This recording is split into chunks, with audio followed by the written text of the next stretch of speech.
I'm going to give you some tips on how to memorize pieces. Memorizing pieces is super important, especially if you're going to be playing on stage. But even if you're not playing on stage, if you memorize a piece, it's just one step closer to really internalizing it. So anyway, I have Opus 299 from the School of Velocity Journey. And so the first thing I'd say for memorizing pieces, just getting a framework for what's happening harmonically, theory-wise. It's just really good to see what's going on here. So it looks from the first chord, C chord, C onto your top note.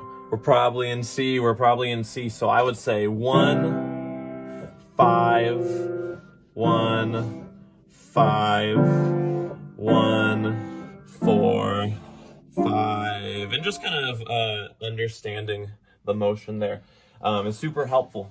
So I'll just kind of play through it. And here's tip number 2.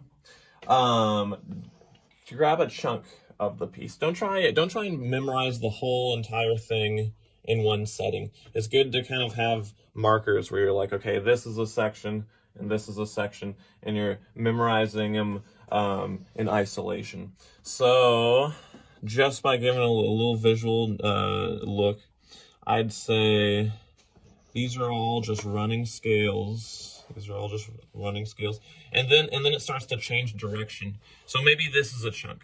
Because this is all the same, and then it changes there. So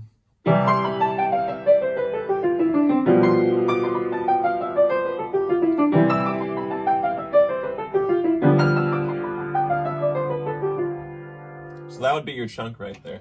You got your 4 bars. Everything's really uniform in the way things are occurring. We're descending scales with 3-note blocked chords in the left hand. And I think just saying that kind of information to myself is helpful. Telling myself how many notes are in the chords in the left hand, telling myself which way the scales are going, if they're completely by steps. Just talking to yourself about it, I think, is really helpful.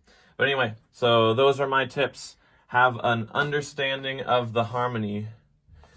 Take things chunk by chunk. Really think about where the sections begin and end, and the phrases begin and end. And just communicate all this to yourself. Write it down. Think about it in words. And then you should be on your way to memorizing pieces very quickly.